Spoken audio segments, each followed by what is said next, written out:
Good morning, everyone. So we are now going to start our webinar. This is our second webinar after the one that took place in November to launch the KIX Observatory. Let me first thank you, particularly the speakers today. Will be focusing more on interaction. We would like to make sure that we can hear from country representatives and the experience around this time of COVID-19. So without taking too much time, so let me request my colleague, Ms. Rita Bisono, the head of mission of the African Union CIEFFA, to introduce the webinar and actually share the objectives, and then we'll proceed accordingly. Dr. Rita? Thank you very much, Mr. Albert. Good morning, good afternoon, honorable ministers, dear partners, KIX focal points, ladies and gentlemen.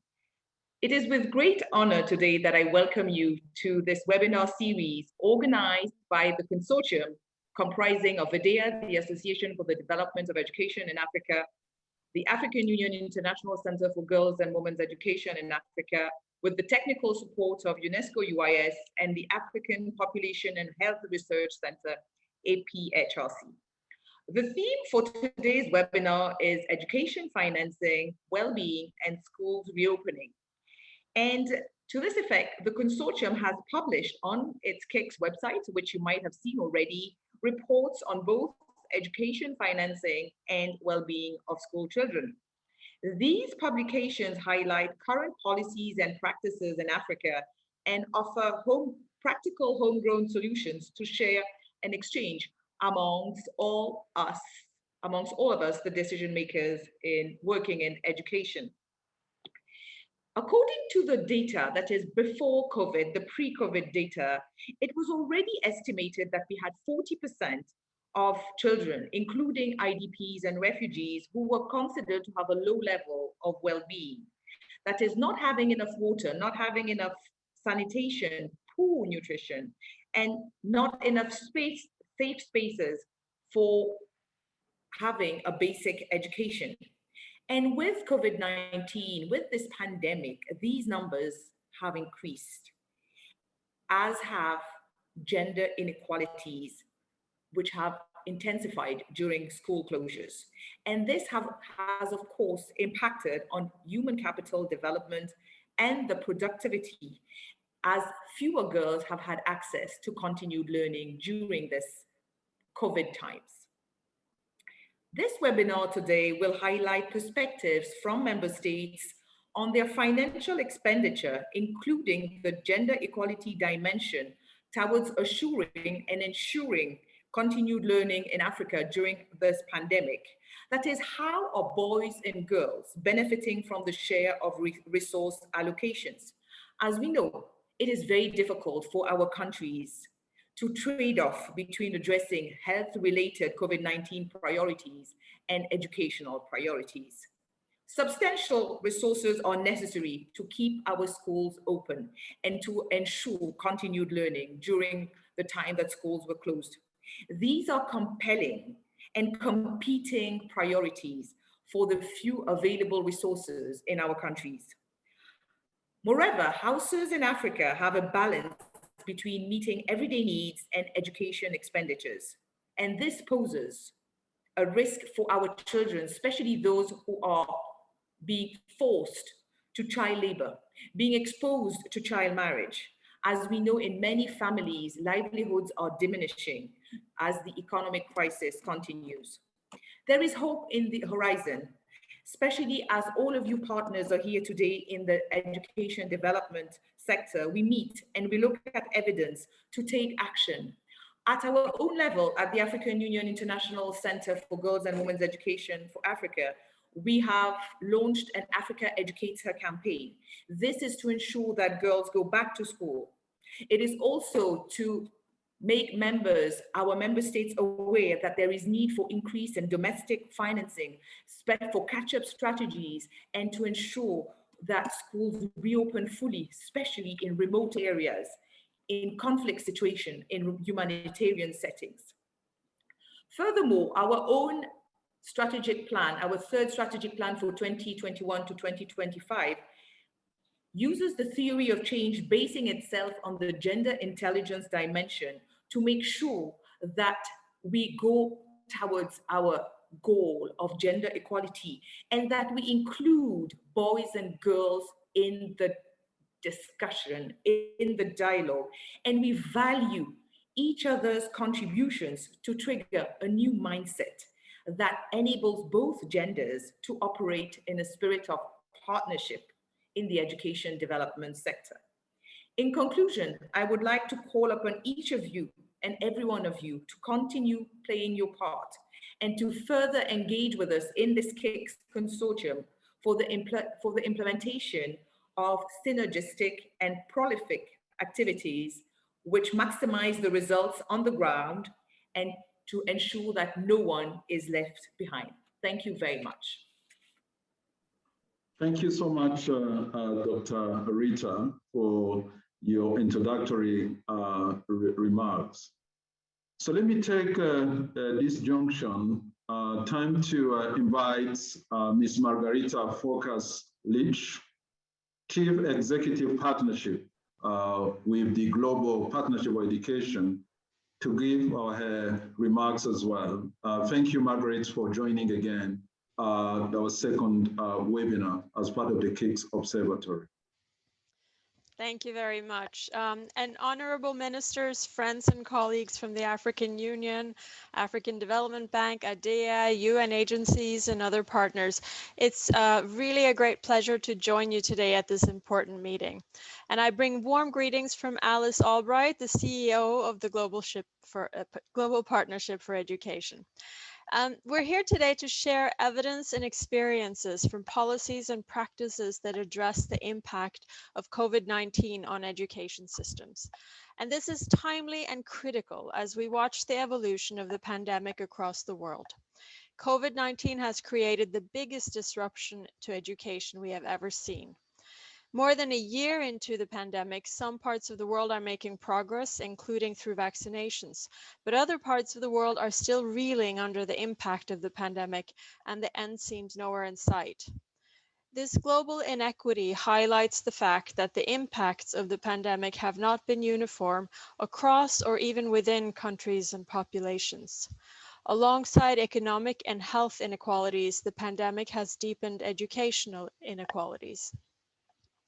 It is critical to share evidence on effective policies and practices in response to COVID-19, on how to ensure learning continuity, how to address the consequences of school closures, how to provide support, guidance, and training to teachers, and how to effectively prepare for and respond to school closures and reopenings. For these reasons, GPE has invested in the KIX COVID-19 Observatory for Africa, implemented by ADEA together with the Gender Unit of the African Union, CIEFFA, and in partnership with the UNESCO Institute for Statistics. And today we're pleased to welcome everyone to the first KIX Observatory webinar to share experiences.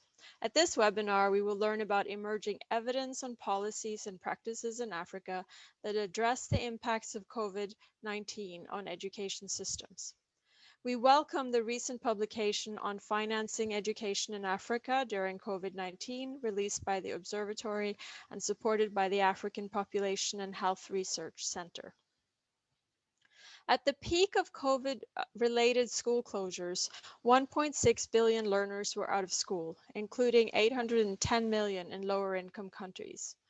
School closures have interrupted learning and threatened the well-being of children, especially those from vulnerable groups such as girls, refugees, children with disabilities, and children living in poverty. The combined impact of school closures and economic hardship risks pushing millions of vulnerable children out of school. COVID-19 has also placed unprecedented challenges on teachers as they have had to adapt teaching and support to students while also facing the consequences of the pandemic in their personal lives. GPE recognized the threat of the crisis early on, and in the course of a few weeks mobilized more than $500 million to support partner countries to plan and implement education sector responses to the pandemic. This funding continues to help sustain learning for up to 355 million children in 66 countries. The funds help partner countries address equity challenges, including through hygiene and psychosocial support, girls' education campaigns, and alternative school feeding during school closures. The grants also support learning continuity through distance learning, provision of learning materials, and support to teachers to prepare and deliver distance and remedial learning programs. The funds from GPE also support preparations for schools to reopen so that students and teachers can return to safe education facilities. And the GPE grants support partner countries to plan and strengthen education system resilience. But while these and other grants from GPE and others help, much more consequential actions are needed to prevent the COVID-19 pandemic from causing the loss of decades of progress. The pandemic poses a serious threat to education financing. Education spending is likely to stagnate in most countries as they respond to the public health emergency and the broader economic consequences of the crisis. COVID is increasing an already significant annual gap in resources required to reach SDG 4, from an annual gap of 148 billion to up to 200 billion US dollars. Aid to education could fall by up to $2 billion by 2022. So we must advocate for more and better education financing. We must protect domestic financing as the most significant and sustainable form of financing for education. And we must tackle inefficiencies and inequities in spending. These objectives are central to GPE's strategy and financing campaign. A specific goal of the financing campaign is to secure at least $5 billion in five-year donor pledges to the GPE fund. This will enable vital support to partner countries to build strong and resilient education systems. An equally important goal is to ensure that domestic education expenditure is prioritized, protected, and increased in pursuit of the global benchmark of 20% of total public expenditure. We are delighted to have President Kenyatta driving a collective political statement, inviting heads of state and governments from GPE partner countries to protect and increase education financing. He is also calling on bilateral and multilateral donors to work together to expand fiscal space for social sector spending. We are thrilled to see leaders, activists, and citizens across the globe raise their hands for education. And I will now hand over to our partners at ADEA and African Union CIEFFA for their presentation, and we really look forward to an engaging discussion. Thank you very much. Thanks a lot, Ms. Margarita Focus, for your remarks. We appreciate the efforts that are being made by GPE and country members. This is an important year to all participant stakeholders involved in education. And we definitely believe that the event that GPE is actually busy preparing for the replenishment is going to succeed as we see more countries engage. I acknowledge the point that you made in relation to domestic revenues to support education. And this is really one of the key topics that will definitely be important to discuss during this event in July. Thank you so much for making your time and the remarks. Maintenant, je vais introduire son Excellence le professeur Stanislas Ouara, le ministre de l'Éducation, Alphabétisation et Promotion des langues nationales du Burkina Faso, au nom de tous les ministres membres du Partenariat mondial pour l'éducation. Monsieur le ministre, je vous remercie d'avoir pris le temps de participer à cet événement. Je sais combien vous êtes très pris pendant cette période où vous vous battez avec plusieurs de vos collègues pour arriver à répondre aux attentes du système éducatif, en particulier dans votre pays. Monsieur le ministre, je vais vous donner la parole pour dire un mot d'ouverture au nom des collègues membres du Partenariat mondial de l'éducation. La parole est à vous, Monsieur le ministre. Merci beaucoup, Excellences, Messieurs et Madame les ministres et représentants. Madame la représentante du Partenariat mondial pour l'éducation que nous venons d'écouter, chers membres du Partenariat mondial pour l'éducation, chers participants, je me réjouis de participer à cette réunion virtuelle qui nous permet de partager nos expériences et aussi et surtout de mutualiser nos politiques et pratiques dans le cadre de la riposte à la COVID-19 dans nos systèmes éducatifs respectifs. Alors, depuis l'apparition de la pandémie de la COVID-19 l'année dernière, les gouvernements africains ont pris des décrets, des décisions d'urgence à l'échelle de leur pays dans le cadre de la réponse mondiale contre cette pandémie, parmi lesquels la fermeture de tous les établissements d'enseignement public et privé, scolaires et même universitaires. Et cette situation, en particulier en Afrique subsaharienne, a exacerbé les défis persistants dans la gestion de nos systèmes éducatifs, car comme vous le constatez, dans cette partie du monde, donc, il y a énormément de défis, des défis liés à l'accès, donc l'insuffisance de salles de classe, des défis liés à l'insuffisance des ressources humaines, à la qualité des ressources humaines, à l'accès aux intrants, que sont donc les matériels pédagogiques et tout. Et donc à cela s'est ajouté donc ce défi sanitaire qui a provoqué la fermeture de tous les établissements. Et cela a donc exacerbé, comme je le disais, les défis persistants dans la gestion des systèmes éducatifs.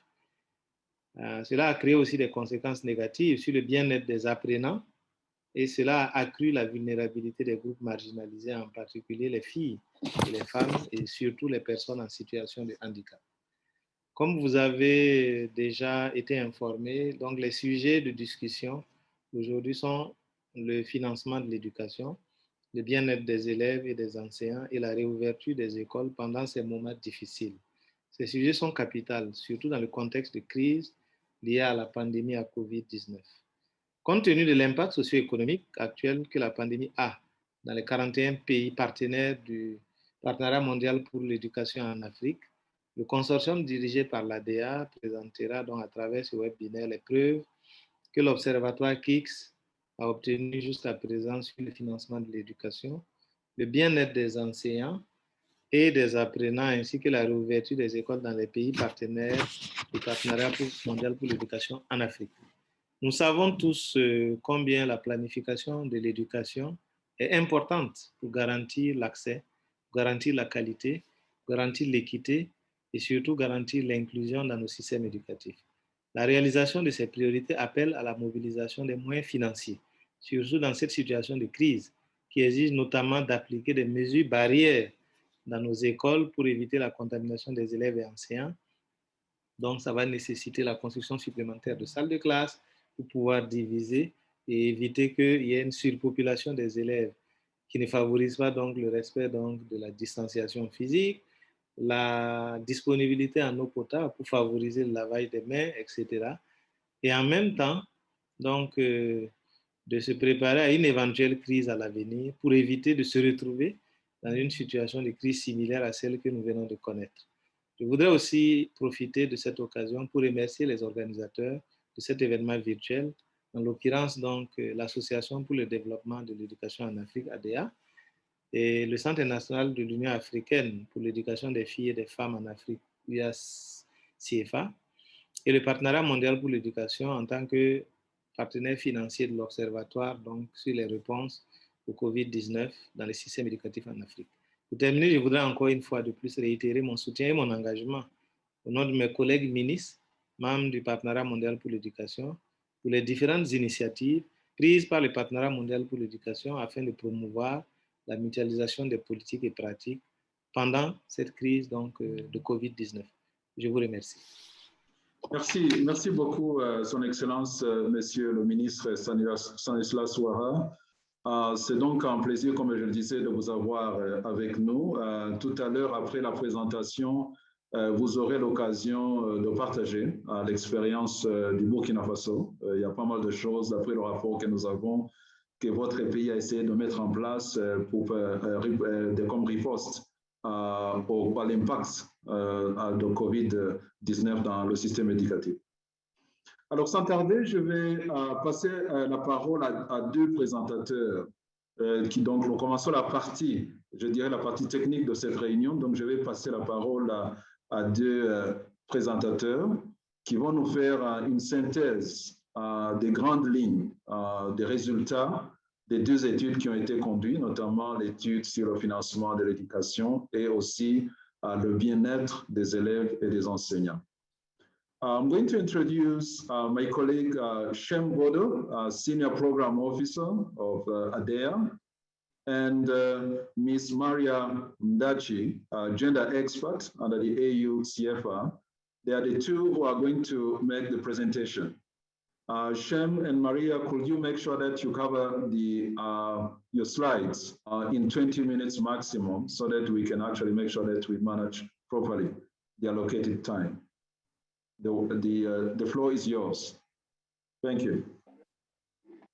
Thank you, Albert, Honorable Minister, senior officials, partners, ladies and gentlemen. I'm going to take the first part of the presentation, and then I will hand over to Maria to finish the second half. Now, in terms of the outline, we are going to take you through the introduction and background, and then we'll look at the funding priorities of the GP African partner countries during COVID-19, and look at the sources of funding from both government as well as external.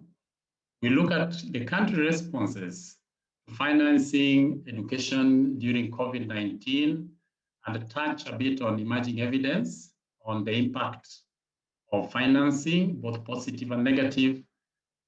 Then grab the gender lens and reflect on financing really in terms of gender. And finally, we shall come up with challenges and recommendations. So countries have been experiencing different challenges with education financing even before COVID-19 came. So COVID-19 just deepened the challenges, especially on continued operation of education systems, as well as on the well-being of learners and teachers. And in response, countries have had to make difficult choices in reprioritizing areas of funding for the sector and to seek partner support to complement government efforts.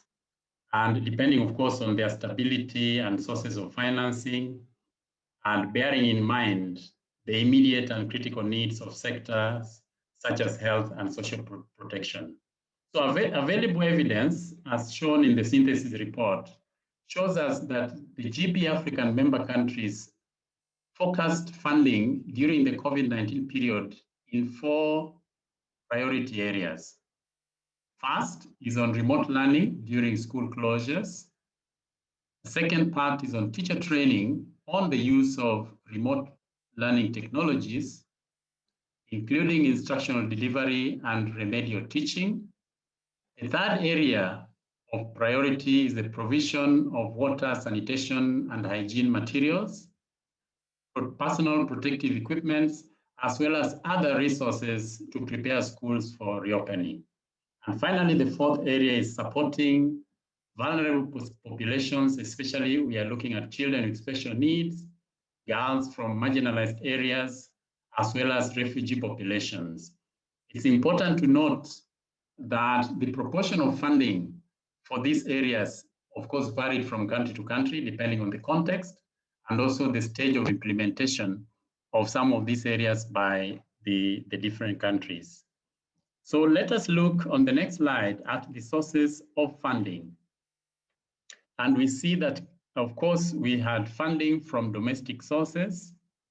And this is looking at government budgetary allocations to ministries of education, as well as revising the programming that was there before COVID came through. And this was part of the government's emergency response measures and looking at how to provide special provision to education for COVID-19 responses in education. In terms of the external sources, We, of course, had supporting partners, development partners in terms of assistance through grants or loans, focusing quite a bit on the 4 areas, including teacher training, WASH, remote learning, and of course, vulnerable groups. And we have a myriad of partners in the different areas, as we will see in the next slide. And also we had private sector coming in through in-kind contributions. And especially we saw IT and telco companies providing free airtime to learners for radio and TV school broadcasting, as well as also digital learning tools or subsidized internet costs so that learners can access a course material. And then, of course, a very important constituency is the households, where they provide funding through in-kind and direct payments to cover school fees, to look at face masks for the children, and also to look at issues around especially meals now that the school feeding programs had closed, and also just general childcare. Overall, we see that government funding has helped to bolster internet access, to offer alternative learning solutions, especially radio and TV, and also to develop teacher capacities for remote teaching. When we combine it with partner funding, we see that financing education has played and continues to play an integral role in providing students, teachers, and parents with psychosocial support services, as well as WASH-related support for the school reopening period.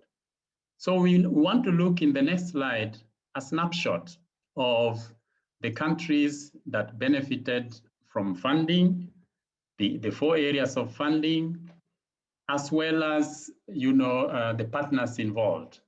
And as you can see on the figure, we had for remote learning, you can see several countries from Burkina Faso to Zambia having put in initiatives in this particular area. And of course, the partners involved, GP being one of them, as has been highlighted by the representative here. And of course, we have other partners, the World Bank, UNICEF, Education Cannot Wait. And this then spans across. When you go to teacher training, really we have several countries, including the Central African Republic, Ghana, Kenya, South Sudan, Uganda, and Zambia are benefiting in partnership with government from partners such as the Belgian Development Agency, of course, GPE, UN OCHA, and OECD. In the area of WASH materials and related resources, we saw a good number of countries, including Burundi, Chad, Ethiopia, Lesotho, Mauritania, Mozambique, Sierra Leone, and Togo, putting in initiatives with this financing from GPE, Education Cannot Wait, UNICEF, and World Bank, among others. And finally, in the area of inclusion of vulnerable populations in education, we had UNICEF, Education Cannot Wait, UNHCR, the World Bank, World Food Program, and GPE coming in to support Benin, Cameroon, Kenya, Malawi, Mali, Nigeria, Republic of Congo, Senegal, Togo, and Zimbabwe. So we see that especially for teacher training, beyond equipping the teachers with relevant skills for conducting lessons and accessing their learners remotely using digital technologies, the financing also helped the learners themselves, including vulnerable populations, to adjust to the new normal. So we look a bit deeper into the evidence in the next slide, where we now have the different countries and the different areas. And you can see, for example, that in the first one, under remote learning during school closures, we already see, for example, you have Ghana focusing the financing on content development, enhanced digital library services. We have the 3 countries, South Sudan, Kenya, and Zambia, getting government support for lesson delivery through radio and TV, as well as provision of tablets for learning. In Burkina Faso, within a tune of $18 million, remote learning was supported through radio and related ICT educational programs. as well as really important, the provision of remedial programs and support through procurement of wash materials. Cape Verde put in place, together with the partners, around 1 million to strengthen the capacity in the use of radio and educational technologies in remote learning, and also, of course, building the capacity of teachers on the use of digital platforms, and also supporting families with special needs children. In Eritrea, the funding was used to promote remote learning, again, via radio and TV, as well as teacher training, and also supporting to learners and provision of learning materials such as textbooks. In the area of teacher training on remote learning technologies, we have the example of Uganda, where national teacher training colleges were introduced to ICT tools, as well as educational practices and skill sets. And this really enabled the teachers to use the technology, not only for remote learning during the pandemic, but also to maintain communication with students and to continue tapping into the students' creativity to deliver educational content. A similar support in terms of capacity building of teachers took place in Kenya, Ghana, South Sudan, and Zambia. In Central African Republic, in this particular priority area, the support included provision of remote learning solutions, again through radio-based learning kits. Teachers were trained on gender-based violence and in addressing learners' psychosocial and mental health needs, so that really we can address the trauma that many of the learners face, and especially girls. In Kenya, about 150,000 head teachers and all their deputies were trained on interactive remote learning, and also support was provided to teachers and curriculum personnel. And also in the same country, Kenya, we had caretakers and parents being equipped with remote learning skills, and so as to enable them to offer psychosocial support services to the children. So moving to the second part of the deep evidence, for the third area of the wash materials and related resources for school reopening, Burundi focused on constructing and supplying wash resources and sensitizing people on really how to prevent a COVID-19. Chad was also involved in building wash facilities. Ethiopia also in installing wash equipment, and also Sierra Leone, again, wash equipment, and also targeting initiatives that target 1 million students and 12,000 teachers. In Mozambique, financing was used to provide wash supplies and measures, including improving toilets for girls and persons with disabilities, providing sanitary towels for girls, and also increasing their enrollment.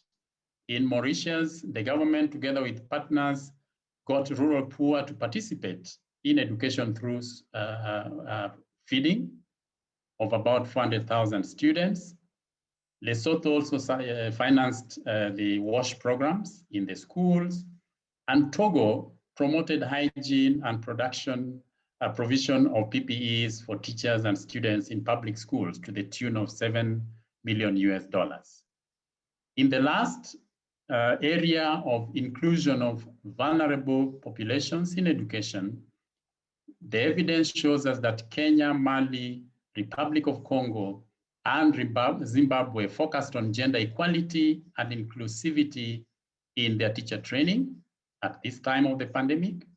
Nigeria initiated girls-focused programs, while Mali looked to address the issue of violence on learners by putting in systems to safeguard that, and really with a particular focus on girls.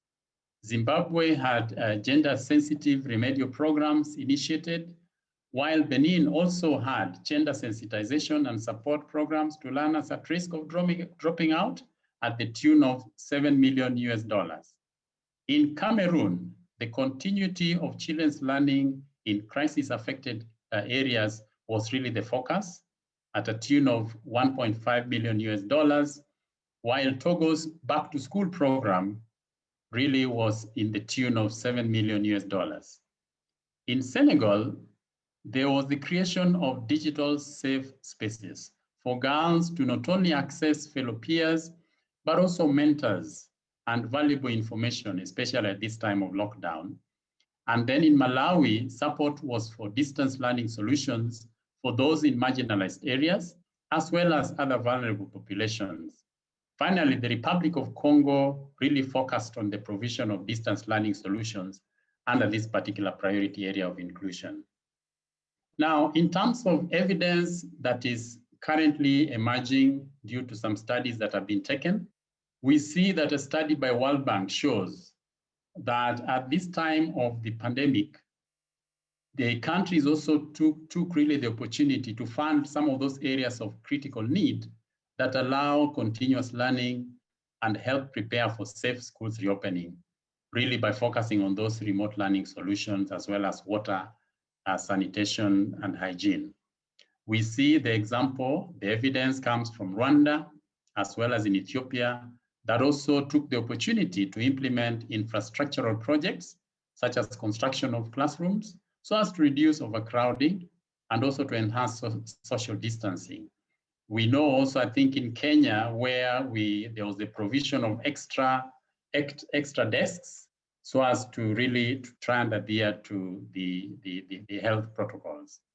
But a study by UNICEF also indicates that inadequate resourcing to the education sector can cause long-term damage. Because of prolonged school closures, really market disruptions have been caused, which puts at risk the continuity of learning, especially for children from low-income households who normally access low-fee private paying schools. So some of these schools, as we know from the evidence on the ground, may close permanently. Indeed, some have already closed permanently, and this really causes learner displacement and a possible surge in enrollment in nearby public schools, and of course, the loss of income due to employment for teachers. The role of parents and private sector education providers in financing education, especially during COVID-19, also came through in a World Bank study. And the example of Ethiopia is important to highlight, where it engaged with the private schools and agreed that they should put the fee payments on hold and give time to parents really to explore other ways of really paying for the school fees. So this is really important in terms of emerging evidence. So I will stop here and now hand over to my colleague Maria to continue with the reflections on the gender lens in education financing. Thank you very much. Over to you, Maria. Thank you. His Excellencies, ladies and gentlemen, dear participants, all protocols observed. I would like to begin my reflections on reminding us of the state in which access to the rights to education and opportunities for girls and women in Africa continue to remain a priority. This is visible with the African Developmental Framework for the next 50 years under the Agenda 2063 that continues to aspire for a transformed and inclusive, sustained and integrated socio-economic and political societies, where women and youth are empowered and children are cared for and protected.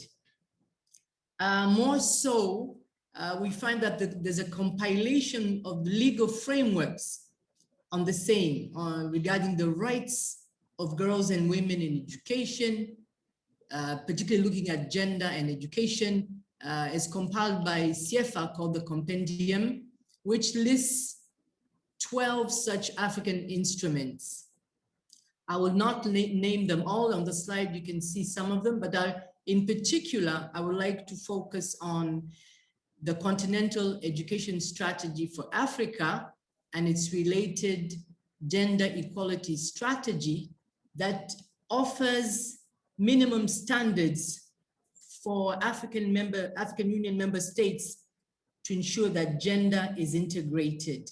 And these are featured as 12 strategic outcomes. The analysis I'm providing here on this slide is looking from 1995 to 2018, rather just prior to COVID, to what we see in terms of access to education.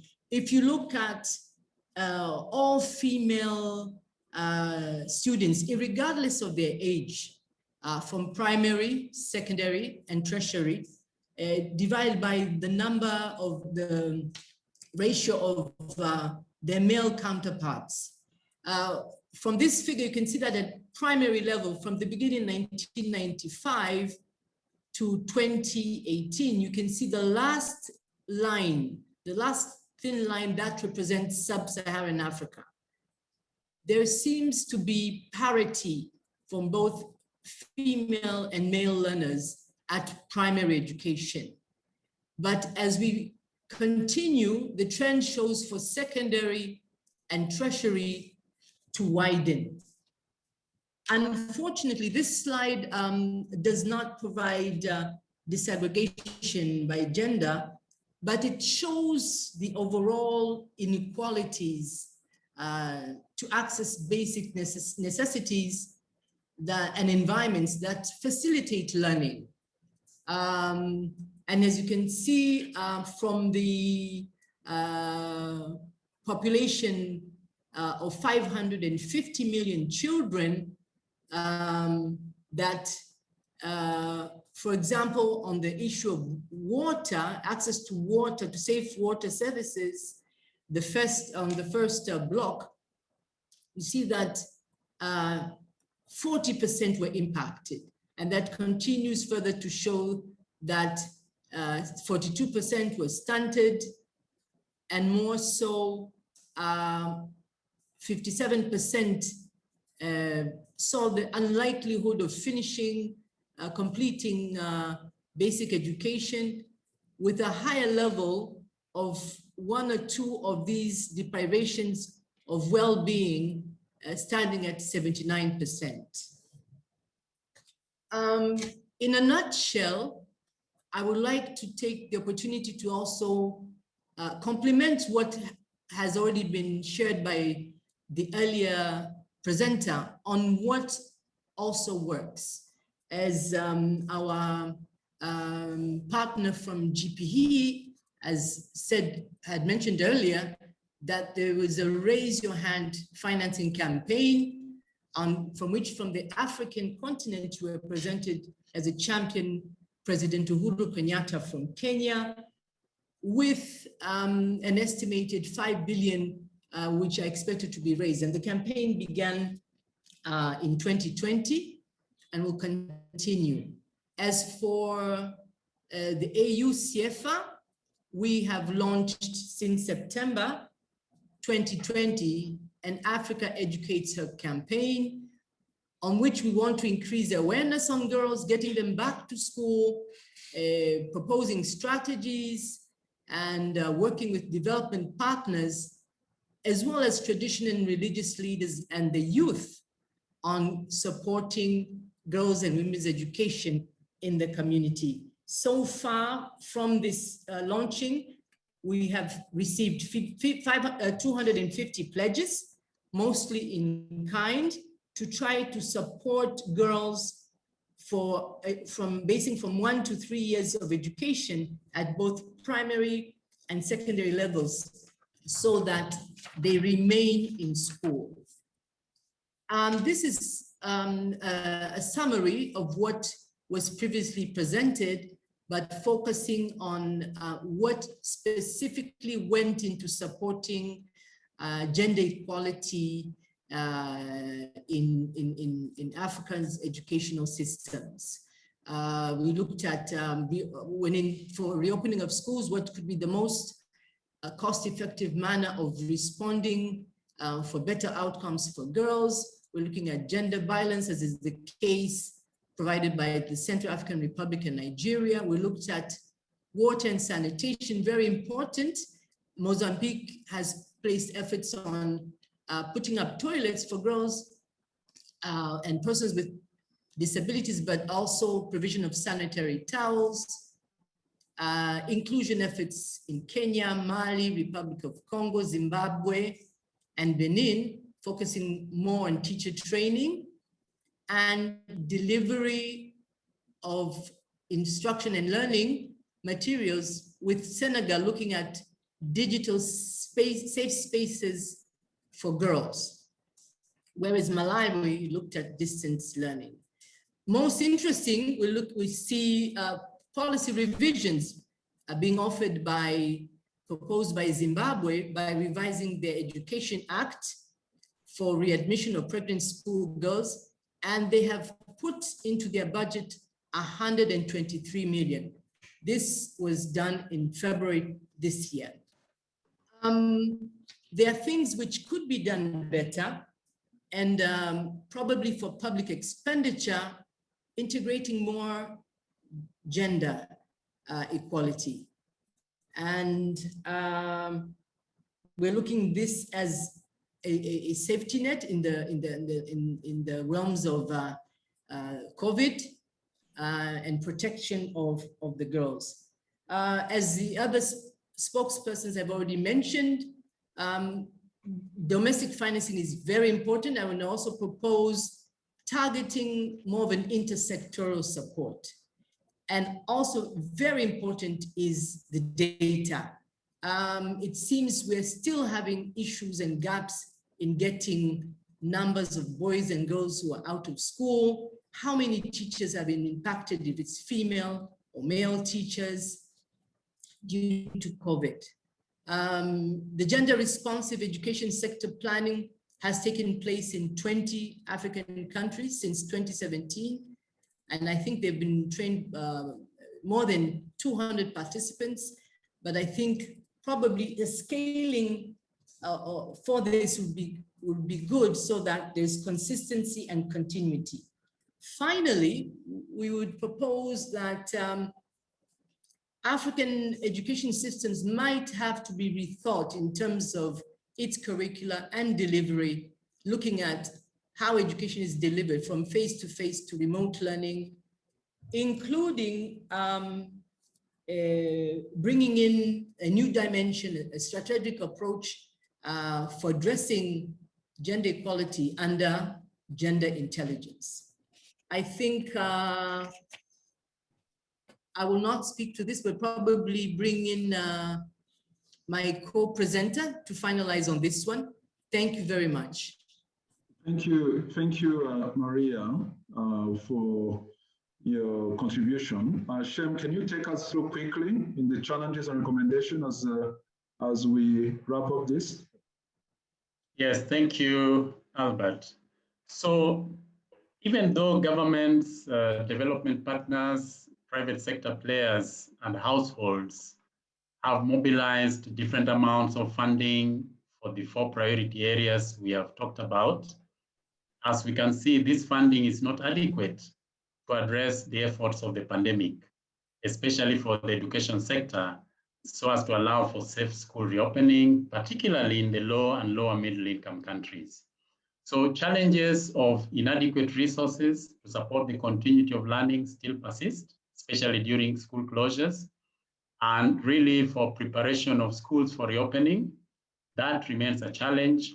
Also, over-reliance on external funding, especially for emergency responses, is a challenge, especially with the hard-hit economies, which we know many of our African countries are in that category. Then budgetary allocation to public health is a positive move, but it has led to cuts in education and other sectors. So that we see also as a challenge. Debt repayment, and of course, other competing national priorities that impede the financing of education is a challenge.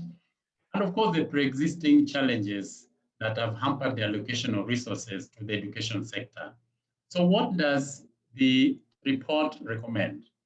First, is need to allocate more domestic resources to create sustainability in financing emergency responses. When we are talking about reliance, credibility, and resilience. Secondly, we need to demonstrate how all emergency funding responses enhance equity and inclusion in education. Third, there is need to seek and support major investments in education technology, as well as remote learning infrastructure, especially in hard-to-reach areas and states in transition, where the learners have little or really no access to offsite learning. Second, finally, but not really last, consider canceling external debt or making them conditional upon support to education. And lastly, direct financing should be considered to improve human capacity in education systems so as to better respond to crises such as COVID-19 in future. This really concludes our presentation. Thank you very much. Back to you, Albert. Thank you so much, Shem, and thank you again, Maria, for your comprehensive presentation. I saw in the charts some participants are requesting to get access to the presentation, so we'll definitely publish the presentation as soon as the webinar is over, so no worry on that. So let's proceed with the next session, which is the roundtable. I would like to first introduce Ms. Julie Ichuru. She's the head of communication and public relations with MasterCard Foundation. Julie, thank you for accepting. I know how busy you are, so thank you for accepting to moderate the roundtable session. So we will have the in the roundtable the Minister, Honorable Minister Stanislas Ouattara from Burkina Faso. We also have the representative of the Minister of Uganda, Ms. Jane, who will be representing the minister. Unfortunately, we've been trying to connect the Minister of Malawi. She's really up country, it's the up country. She's getting difficulties to connect. So we will not really have her in this meeting, but I see somebody from Malawi is attending, but cannot actually be part of the roundtable session. So Julie, let me pass the floor to you to moderate the roundtable session with the two panelists. Will take about maximum between 20 and 30 minutes. Thank you. Thank you. Thank you very much, Albert. It's a great pleasure to be with you all and to help guide this discussion, in particular because the MasterCard Foundation has been supporting education in Africa for 13 years. We continue to do this. And so here as a partner, here also to listen and to learn so that we can have greater impact on this continent when it comes to education. So really jumping into the why and the objectives of this session. We are here to share emerging evidence. We really want to ensure that we can catalyze the process of peer learning and knowledge exchange. We want to collect feedback, and we want to ensure that we can then make a call to action with better prioritization of the key needs that have been identified. So a very big thank you, Minister Ouattara and Dr. Jane for being here for this conversation. We're going to jump straight into it. And really, the first thing we want to understand is your experience in country in dealing with the COVID-19 pandemic. You know, we've heard the impact observation and feedback from the experts delivered earlier, but we really want to get a sense. What did you go through as a country? What was top of mind for you and what were you grappling with? Minister, let me begin with you on this one. Ok, merci beaucoup. Pour ce qui est de l'expérience du Burkina Faso, il faut dire que lorsque la pandémie est survenue, c'est le 9 mars 2020 que nous avons connu les premiers cas. Et nous étions pratiquement à la fin du deuxième trimestre, parce que l'année scolaire est divisée en 3 trimestres. Nous étions pratiquement à la fin du deuxième trimestre. Et donc, nous avons essayé donc d'achever le deuxième trimestre qui devait s'achever le 14 mars, afin d'avoir au moins 2 trimestres achevés et puis, en fonction de la situation, décider. Mais malheureusement, il y a eu tellement de pression que nous avons dû fermer tous les établissements 1 semaine avant la fin du deuxième trimestre. Et maintenant, dès que c'est fermé, il faut travailler à la reprise des activités. Alors, le développement du numérique permet effectivement de favoriser les apprentissages à distance et à domicile surtout, mais malheureusement, nous avons, avec la fracture numérique, donc des difficultés pour que par ce canal-là, nous puissions donc évaluer les élèves et les apprenants. Parce que tout le monde n'a pas accès à Internet, tout le monde n'a pas accès à la télévision, tout le monde n'a pas accès à la radio. Mais c'est des dispositifs qui permettent de maintenir en tout cas le maximum d'élèves. Donc nous avons pris l'option de développer donc des contenus numériques, des contenus par la radio, des contenus par la télévision, pour permettre donc aux élèves donc de pouvoir donc apprendre à distance en attendant que des possibilités de reprise d'activité physique permettent qu'ils reviennent à l'école. Et nous avons commencé à réfléchir sur des mécanismes à mettre en œuvre pour que, à côté donc du développement des TIC, des technologies de l'information et de la communication pour l'éducation, nous puissions ramener les élèves en respectant les mesures barrières. Ça n'a pas été évident parce qu'il fallait concevoir, il fallait mettre à disposition des élèves des cache-nez.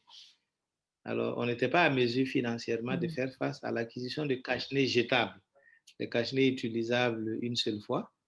Et puis, de toute façon, à cette période, il y avait un déficit au niveau mondial.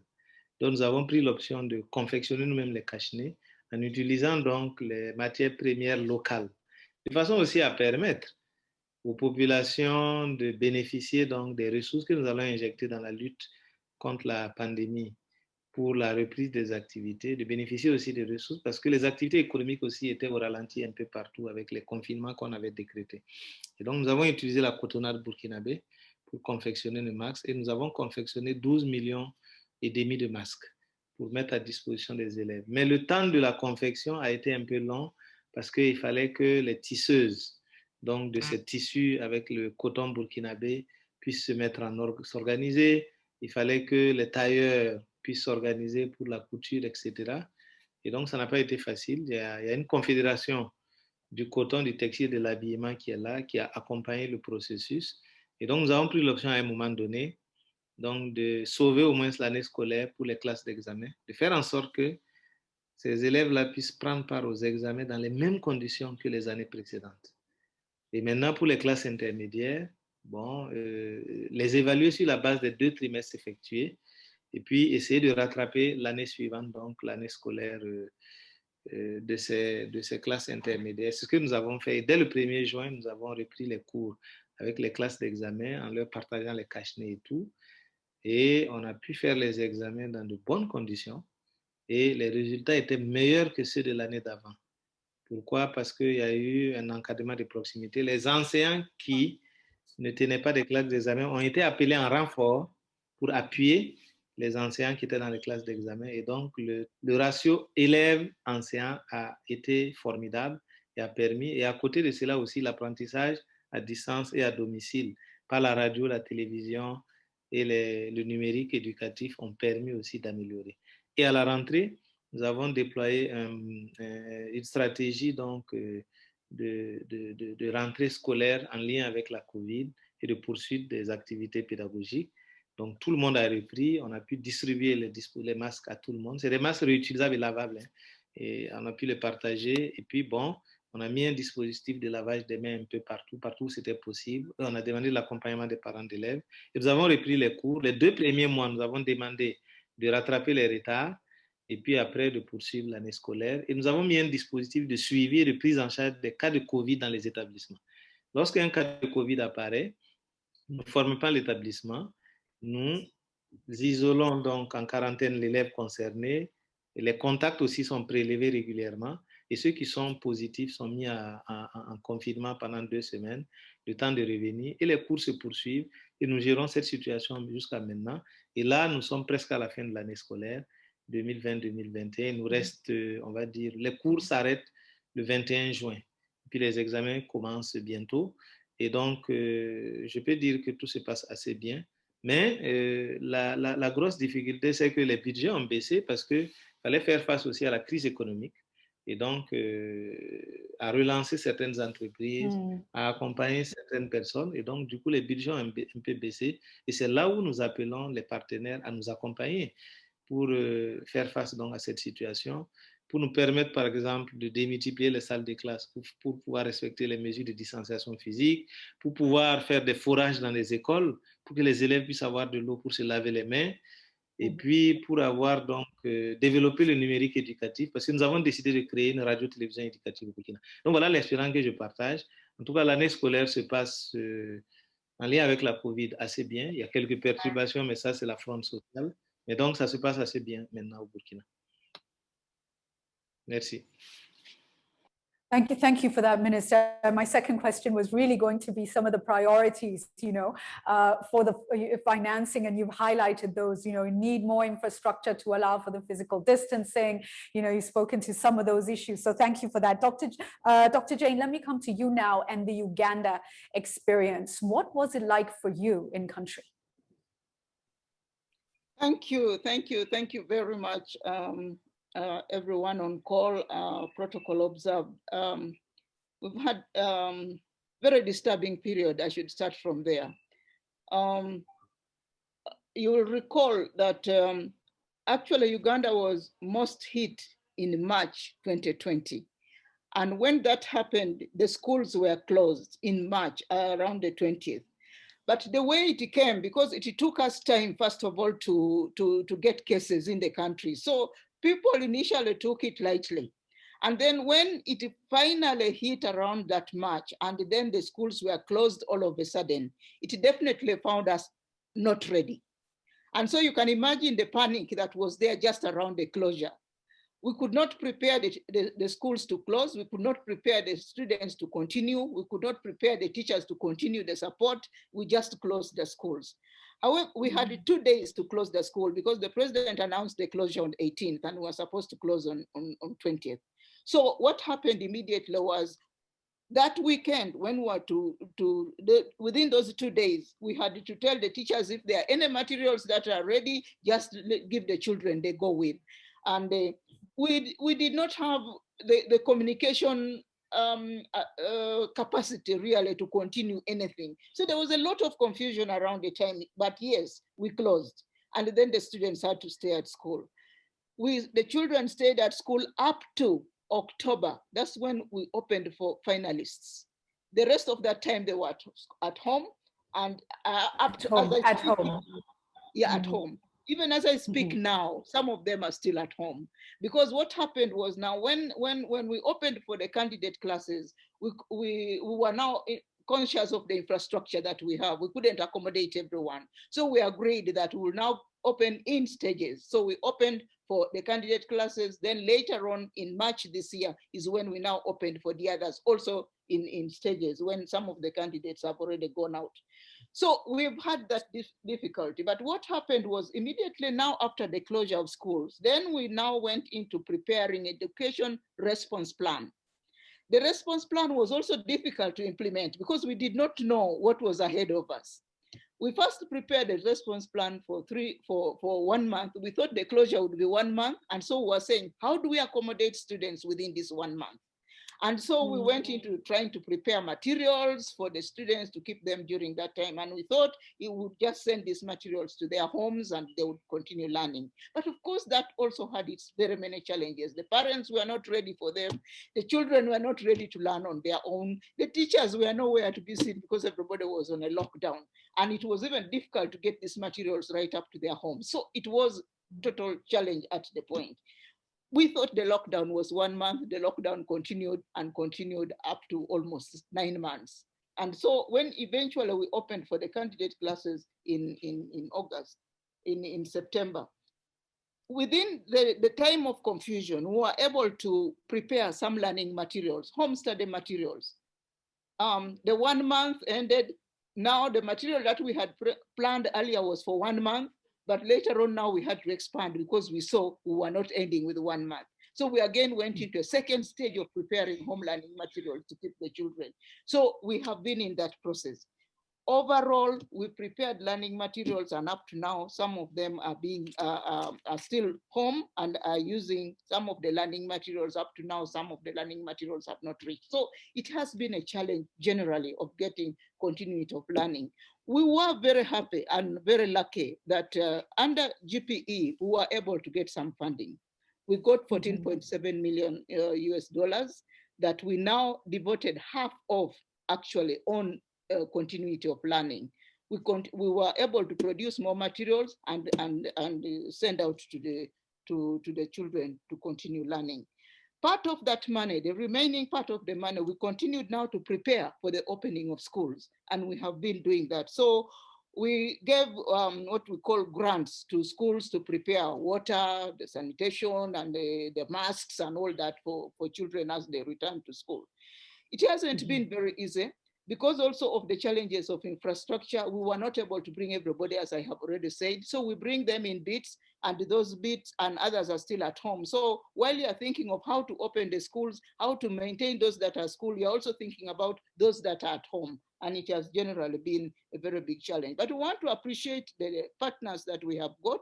We also had a lot of support from UNICEF, from UNESCO, from GPE, of course, as I've mentioned, from USAID, from Education Cannot Wait. You know, we went into those refugee communities with Education Cannot Wait and the UNHCR and all those, and we have had a lot of support going forward.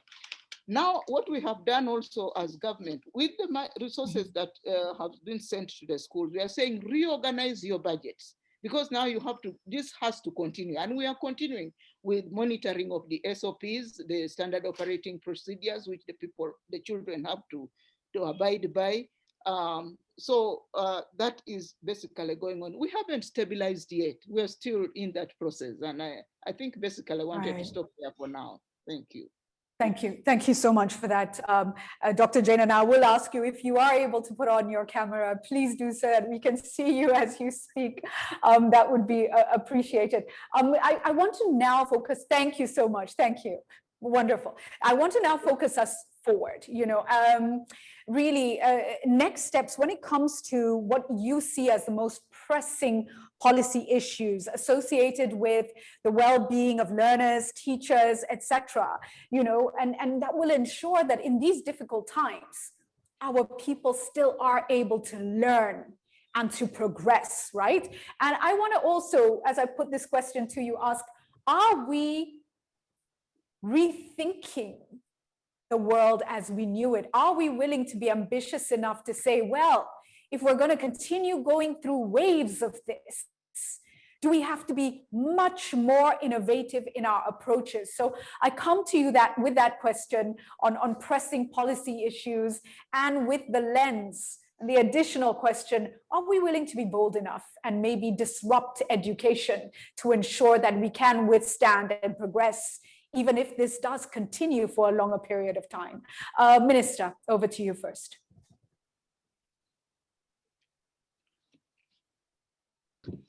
Oui, tout à fait. Je pense que cette crise sanitaire montre à quel point nous sommes très fragiles et que nous devons repenser effectivement le système et nous adapter à la réalité.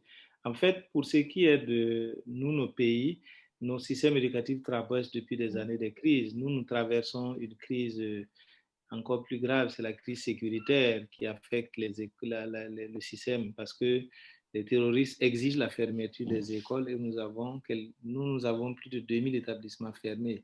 Et donc, on a commencé à réfléchir à comment rendre notre système résilient face à ce défi sécuritaire, et le défi sanitaire s'est ajouté et qui a montré à la face du monde qu'aucun système n'était prêt à faire face à ce genre de crise.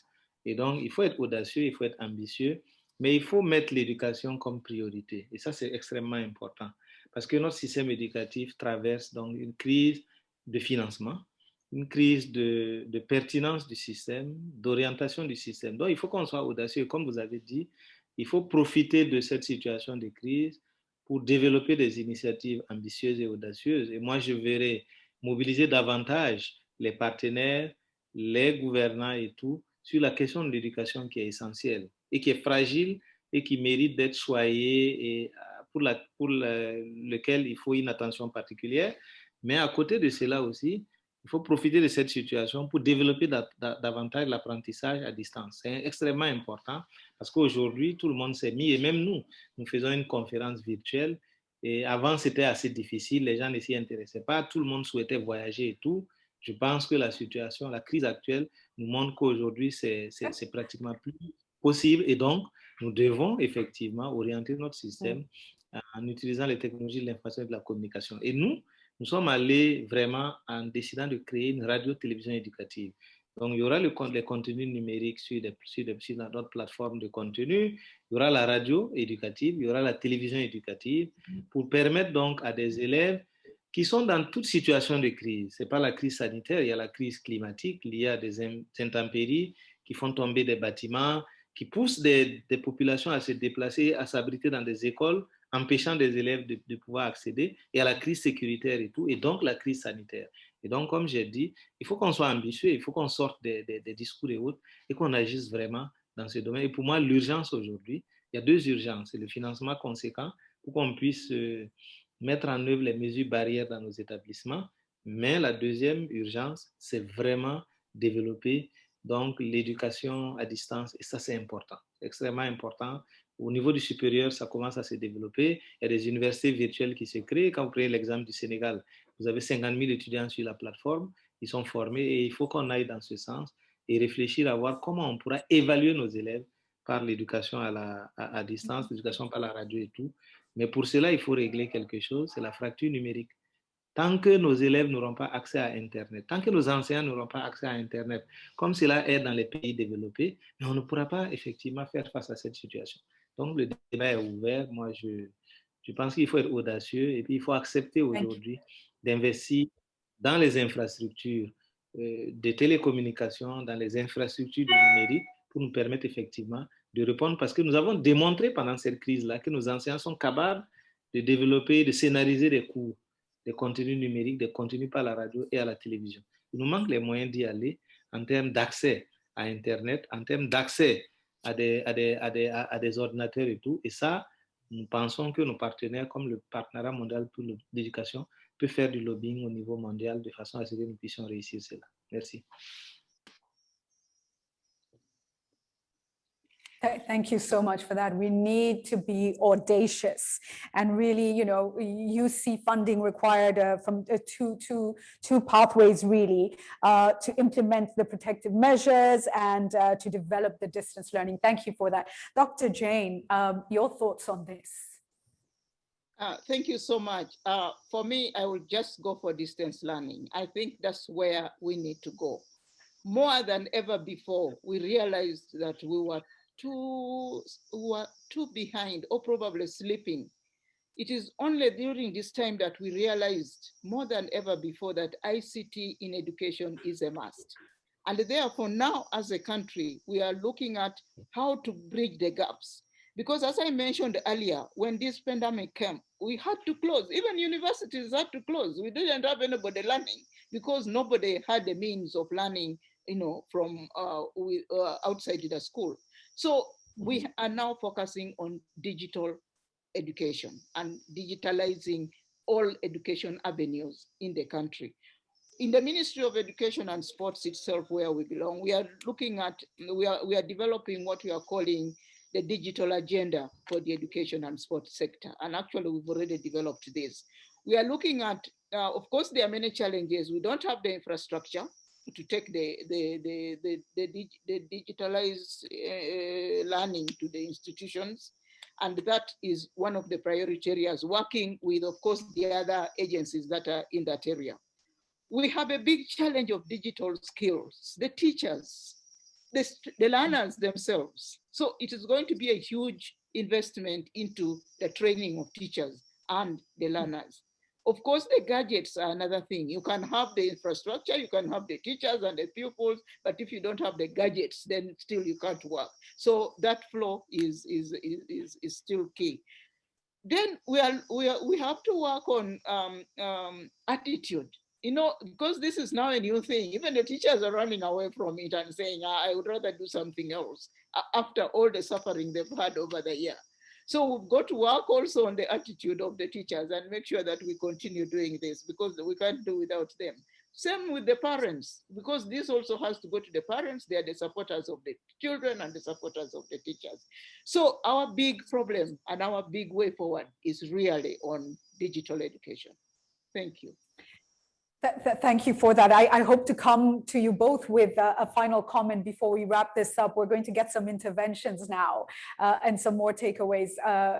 But as we go to hear from Professor Helen Iñiga and Dr. Cecilia Balde, let me just challenge all of us in our thinking. And I think we've heard from the minister, we've heard from Dr. Jane, the need for a different approach. But asking the question, you know, even in the old world, did that approach work for us? For the young boy or girl from herder communities, were they accessing quality education? Maybe this is a chance for Africa to really ensure, rather than taking you know, an old model of education which was brought into the continent by the colonial powers, what is the African model that really works for our communities? Are we bold enough to start rethinking education? I will leave us, it's a rhetorical question, I will leave you all thinking that. And let me call now on Professor Helen Iñiga, a Director of Early Grade Reading Institute at the University of Nairobi in Kenya. Please do share your thoughts. Thank you.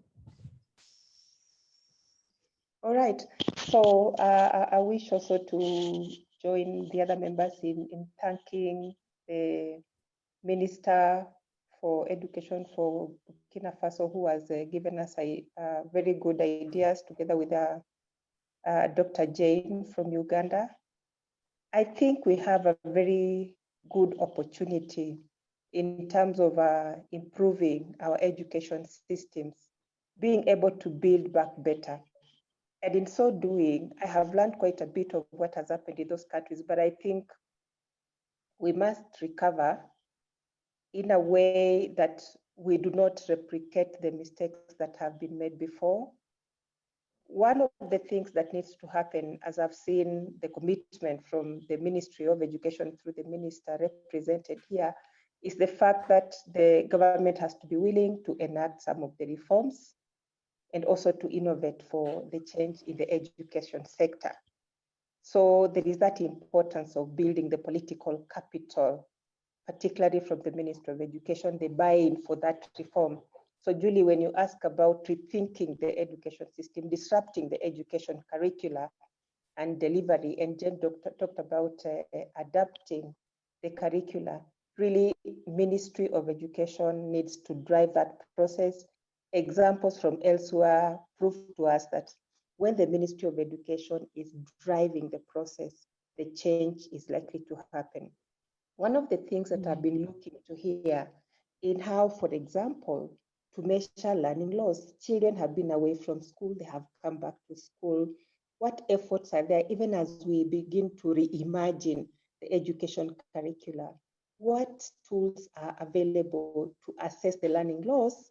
And more importantly, to tailor make the remedial measures so that our children catch on and progress, so that we minimize the learning loss. I think that is one of the things that we need to look into. Another thing that has come out is the kind of support, being able to isolate ingredients that actually work together to create a culture of good practice and accountability within the education sector in the different countries, in the different GPA countries. What would teacher professional development look like going forward? What are some of the things that we need to do as education specialists in terms of the instructional materials? How can they be repackaged to be able to handle the students at a distance?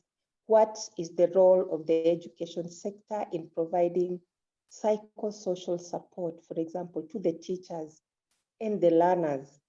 I have had cases in my country, Kenya, where learners are assaulting teachers. It just speaks to some of those issues that are now emerging as we return back to school. Everyone's stress levels seems to be very high. How can we do that? How can we involve the youth? There was the perfect example that was raised by Margarita about the president of Kenya taking up to raise funds, the 5 billion. What is the place of youth in driving education development and education change? What can the youth do in our context, for example? There was a good question in terms of education finance about mobilizing domestic resources. what will that look like for the various countries? In terms of improving effectiveness in funding, how is that going to look like? Or what we call the spending data. How is that going to look like for the various countries? What do we need to put in place so that we capture this data? I know Maria talked about data focusing on girls and boys and attendance in school. What about the spending data? Where are we going to get it from? I know the KIX has the live spreadsheet, which is really a brilliant idea. Are the ministries of education able to latch onto it so that we get real-time information on budget changes in the different countries? What are the budgetary needs in terms of provision of education in the region would be one of the things. And also being able to safeguard. I wish there was a way in which you could ring fence some of the resources that go into education so that they are not being spread. We have to choose between education and health. Is there a way we can ring fence funding that goes into education? We know there's going to be cutback, for example, from the international community. What can ministries of education do to be able to actually bridge that gap without inconveniencing the students involved in the process? And the last thing that I would like to talk about is in terms of ensuring that where ICT is involved. I know Jen has talked very well about embracing technology. It's very good to embrace technology. How do we take care of and narrow the gap, Jane, in terms of the high-tech students, low-tech students, and the no-tech? They don't have technology at all. How do we take care of such students so that no child is left behind? Those would be my, contribution. Thank you, Julie. Thank you so much. Thank you so much, Professor, for that. Let me come now to Dr. Cecilia Balde, Regional Education Advisor for West and Central Africa for UNICEF. Please do switch on your video and mic and share your thoughts. Thank you. I hope you can see me. We can, and we can hear you clearly. Okay, I'll just adjust my camera. Thank you. Great, thank you so much. And thank you for the opportunity to join you in the reflections on this very important theme this afternoon. I would say, first of all, that I concur entirely with Jane and our other colleagues, the Minister of Education from Burkina and Professor Helen, on the comments that they have made.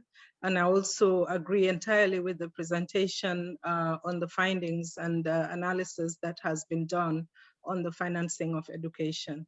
I'll just make a few comments on some of the issues that have been raised. And the first thing for me is that when COVID came along, we were not prepared.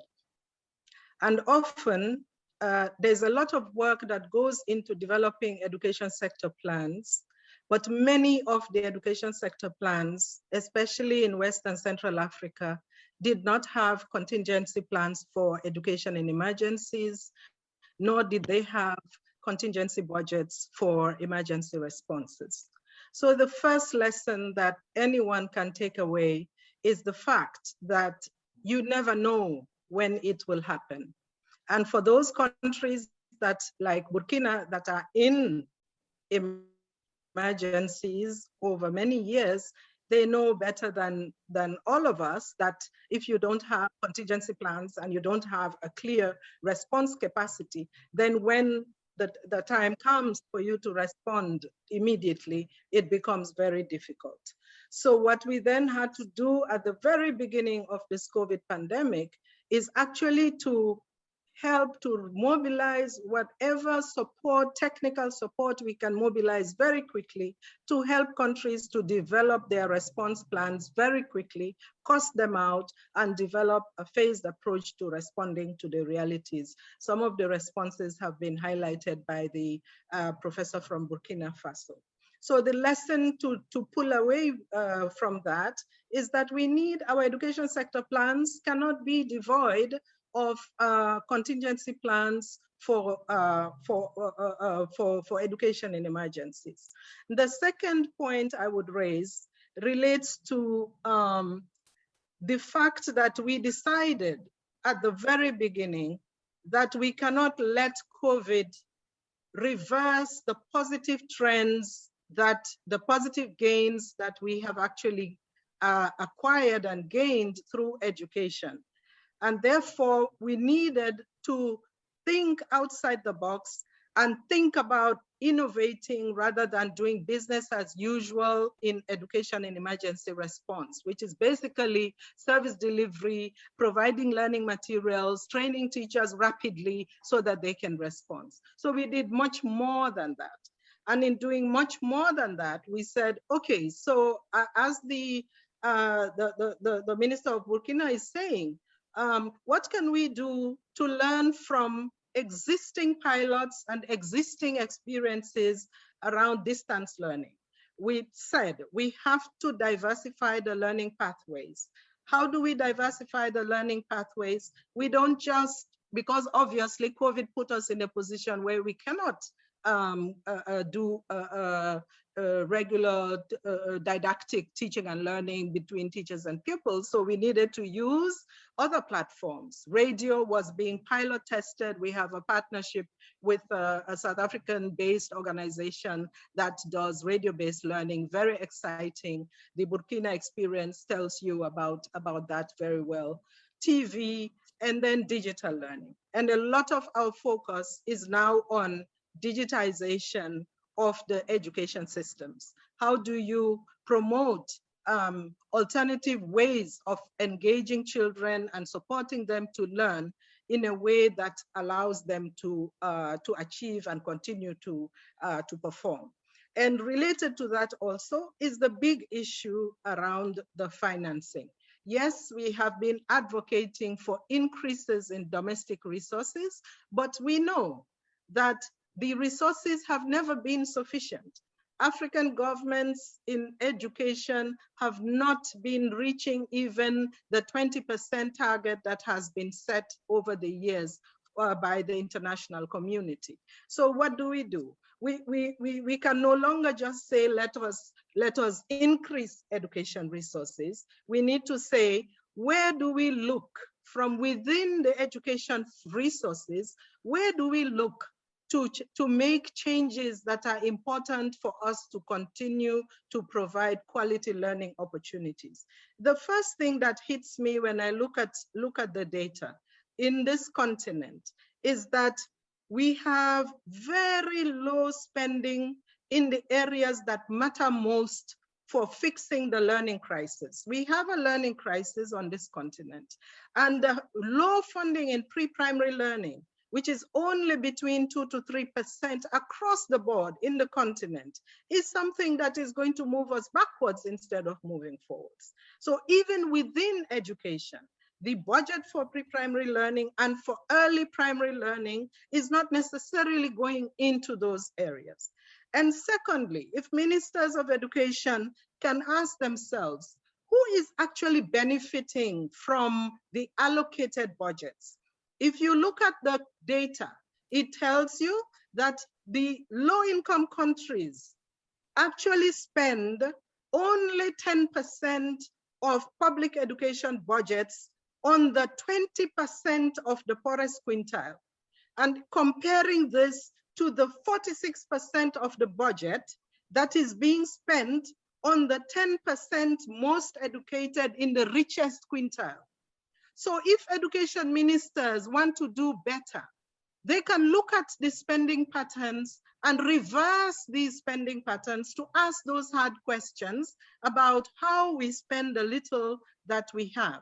If we just look at the role of states, governments, in terms of what they contribute in the world, you will find that in our high-income countries, basic education is heavily subsidized by the state, with our households making significant contributions at higher levels of education. This is what you see in America, it's what you see in the UK, where government says, okay, I'm going to concentrate on making sure that basic education is of quality for everybody, but you as parents, you can then put your money in higher education if you want.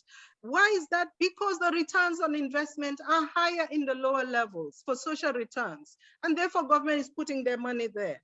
But then when you look at it in our countries, in our poorest countries, the low income countries, you find the complete reverse, where you will find, especially in this region, Western Central Africa, you have countries where 70% of the expenditure, the real expenditure in education, is being met by parents and communities. It is not being met by government. So government can make that choice and say, well, our money should actually go to the poorest, and our money should go to the lower levels of learning where the returns on investment are higher, so that everybody benefits from it and we have a win-win situation.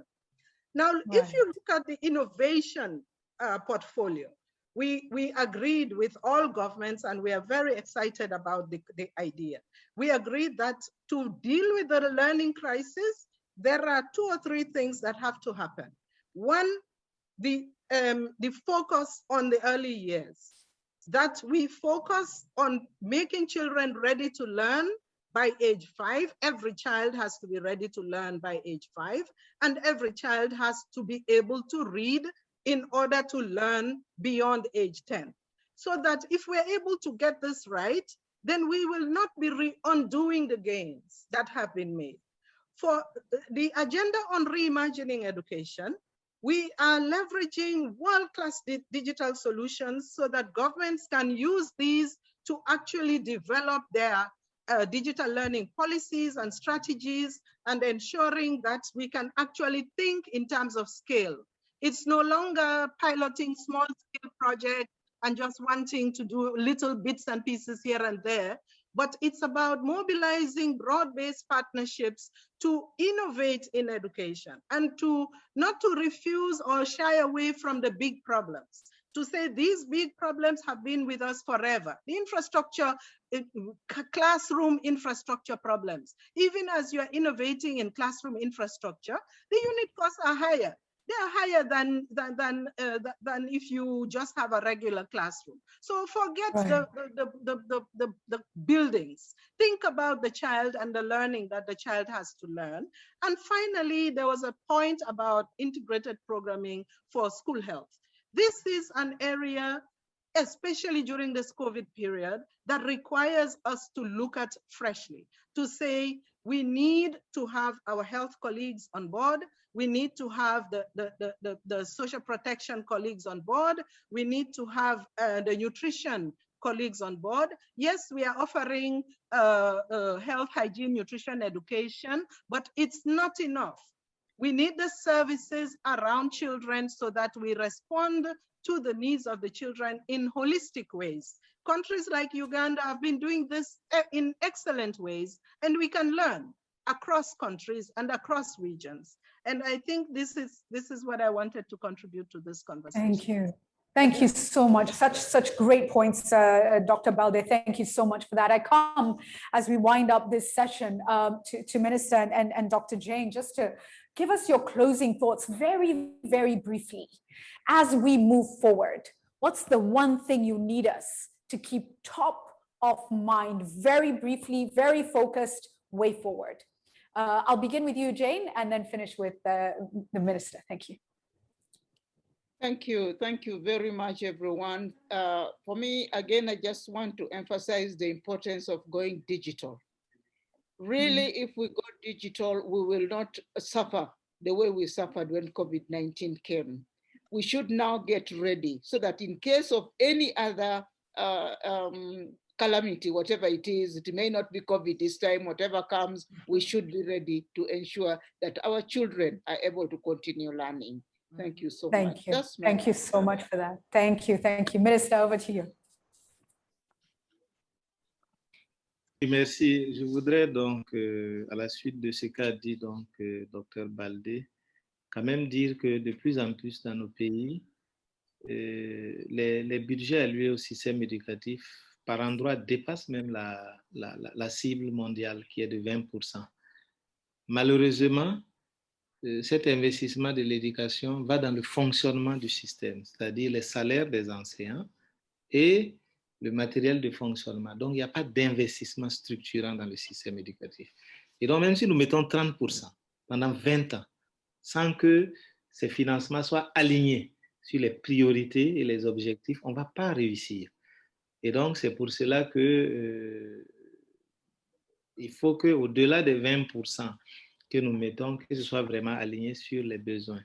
Maintenant, ce que je voudrais aussi dire, c'est que je ne pense pas que l'enseignement à distance, le numérique adaptatif va remplacer donc le présentiel, mais ça reste une alternative qui peut justement permettre à notre système éducatif d'être résilient face aux différentes crises, qu'elles soient sanitaires, sécuritaires ou toute autre sorte de crises. Et c'est pour cela qu'effectivement, il faut que notre continent puisse rattraper son retard. Parce qu'on a vu, hein, et c'est clair, il n'y a pas de débat là-dessus, on s'est rendu compte avec la crise sanitaire qu'on n'était pas du tout prêt à affronter des crises de cette nature parce que malheureusement, on a beaucoup tâtonné et hésité. Aujourd'hui, on a montré que face à ces crises, on peut être résilient. Maintenant, il nous faut des ressources pour financer le système, aussi bien pour faire respecter les mesures barrières, pour favoriser l'apprentissage physique, mais aussi pour développer le numérique éducatif, l'école par la radio, par la télévision, comme alternative et permettre vraiment que notre système puisse être résilient face à toutes les crises. Donc, les deux initiatives devraient aller ensemble pour nous permettre d'aller de l'avant. Et pour ça, il n'y a pas de secret, il faut qu'on finance conséquemment l'éducation. Que les États financent, mais aussi que les partenaires se mobilisent pour apporter des financements conséquents et pertinents pour éviter que nous fassions permanemment du saupoudrage qui ne nous permettent pas d'avancer. Je vous remercie. Thank you, thank you. Thank you so much to all our panelists and our speakers. And just as I hand back to Albert to take us into the next session, the Q&A with Dr. Moses Ngware, let me say that we have no choice but to ensure we succeed on this journey. And really, Africa sits in the hands of the people in this room and your colleagues and compatriots to really step up to the challenge. Let me just say this as I close. We are a partner on the journey, as I mentioned earlier. We have a platform discussing technology and education, EdTech Mondays, which we run in several countries and continentally. And we released the Secondary Education in Africa report last year. We want to hear, we want to help, and we'll continue to be part of these conversations. But as Africans, ladies and gentlemen, we must be part of the change. And we have to get this right. Let's be bold, let's be audacious. With that, Albert, I come back to you. Thank you so much. Thank you, thank you. Thank you so much, Julie. As always, I like your passion. I like your passion to education, and you have shown it during this event. So I can't agree with you enough. I totally agree. It's important that we rethink education. It's important we work together as countries, because there's so much we can learn from each other. So thank you so much for your wise words and for facilitating this event. So colleagues, we're now moving towards the end of this webinar, but I would like to first ask our colleague Moses, Dr. Moses Ngware, who conducted the research that allows us to come up with the synthesis. Moses, I think there have been a couple of questions or reflections. I'd like to give you 5 minutes to reflect on that and share your thoughts. Moses? Thank you very much, Albert. Thank you, Jury. Thank you, the panelists and participants and those who have asked questions. I think this has been a very, very insightful discussion and a very good presentations and reflections. On the wall, we have a couple of very, very good questions. And I'm going to very quickly reflect on some of them, not all. The first one is coming from Lutajwaha. And Lutajwaha is asking, how did you manage the situation for children in rural, remote areas where the radio and TV cannot be accessed? I think this is very true. if I may confirm from the literature and from the work that we've done out there, from the studies that have been done, from the reports that are coming out, it is true that in remote areas it's difficult to access radios and TV, both in terms of signals and as well as in terms of ownership at the household level, because of obvious reasons. So how are those kids being reached then, given that in most countries, it was radio and TVs that were the first option in terms of learning continuity? What we see coming out is local NGOs, for example, and community-based organizations. They organized the children, they organized the communities, the groups, and they had even recordings where these things could be played to the children. In addition to that, they did not always have to follow the centralized curriculum, the broadcasting that is coming from the radio and TV. Instead, they went for other innovative ways where they provided whichever learning materials that they had, and organized children in groups, and some form of learning was taking place or took place. In other areas, we did have local radios that the local communities and the local CBOs are tapped into to ensure that there was some form of learning that was going on. But despite all that, I can confirm that not each and every child, especially within those areas that were reached by the radios and TVs, there was always those limitations. Now, Moses Abiero has asked another good question, and he's asking, my question revolves around financing for early childhood education. What kind of investment did the GP countries extend to ECE programs? And how did the financing for this subsector differ before and during the COVID? Very good question. And I know that Dr. Cecilia from UNICEF did touch on this issue about where do you invest? What are the priorities? Now, how much money goes to which subsector of the education system is a decision that is usually made by the Ministry of Education and other stakeholders. In some countries, there's a lot of focus. In other countries, there's little focus. And I would agree with the person who asked this question, Abiero, about the need to focus on early childhood education, being fenced in that. But then the question is, what happens during the time of crisis like this? And this is where we talk about the inclusivity. This is where we talk about, even as we want to continue with the learning continuity, what are those risks that might come up? What are those areas that we are likely to forget? So that even as we make the response, emergency response plan, what are those areas that we must think about? We want education learning continuity. How about girls and their emotional support and reproductive health services? If we don't address that, then we land ourselves into another problem. The same thing with the ECD. So I agree with this. This is something that we need to think about as government, as stakeholders. However, the research and the analysis is still continuing, and we've not compared the cost before or the budgets before and after. This is still work in progress. Again, we move down to Godwin Aduba. Maybe this is the last one that I will reflect on. Is it possible to develop a unified curriculum for Africa so she can develop simultaneously in a facet of life? This is yes and no, because Godwin, this is very, very interesting and very insightful and visionary. And I think this is where probably AU probably is taking us. We've seen the Agenda 2063 for AU. We've seen the education sector plan for AU 1625, and there is a survey that is going on. And in the process of interacting probably with that process, with that survey, probably these are kind of things that need to come out strongly. But having said that, we do know that our diversity is our richness. Okay, and we were talking about a curriculum that probably is going to be Afri-centric, for example, so that there are so many things that could emerge from Africa. And somebody did say, and I think Julie Parting Short also emphasized on this, and it is about being Afri-centric. there are so many innovations actually that can come from Africa, and having this kind of cross-threaded curriculum, yes, it can support and harness some of these things. However, we also need to be aware of the differences, although we are saying that these differences are the ones that make us rich. So this is a conversation that probably we can interact with while we are interacting with that survey of the education sector that is going on and led by the AU. Let me stop there and take you back to my colleague, probably to reflect on the other questions and or take us to the next level. Back to you, Albert.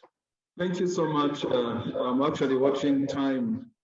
We are almost at end of the event. So let me raise a couple of issues that came out of this meeting, particularly three important things that as a takeaway as I close the event. Number one, let's make it clear. Digital, moving totally digital, we don't believe is going to be a solution for our building back better. I think we're looking at a hybrid system of education where the face-to-face remain the primary because of a number of reasons. And I have seen a number of reasons that are actually raised on the chat. Thank you, Hannah, for your points. I think I picked your point that you made, that we need to make sure that we actually continue building and strengthening the face-to-face and use the remote learning as supplement. And this is so important. But in the same time, we need to make sure that access and equity are equally addressed. Otherwise, we will create, again, a huge gap in our education system. So that's really number one. Number two, the issue of financing for education, and I like the point that have been made. Again, we need to look for alternative mechanisms for financing, including making sure that not only the parents, but also the private sector play their parts, because education is really a concern to everyone, not only government, not only parents, but any citizen. As you can see, our countries can only evolve once we fix education. So that's really the basic, and it's so important to consider that's important. Lastly, of course, the gender equity. Colleagues from CIEFFA, I think they raised important points. Let's make sure that our girls are brought back to school and are supported as well. So with those few words, I'd like to thank everyone who participated to this event, particularly the panelists and the speakers. Monsieur le ministre, honorable Stanislas, merci beaucoup d'avoir pris votre temps à participer et de partager l'expérience de votre pays. Dear Janet, thank you for sharing the experience of Uganda, but also all participants, the panelists and discussants who contributed to make this webinar successful.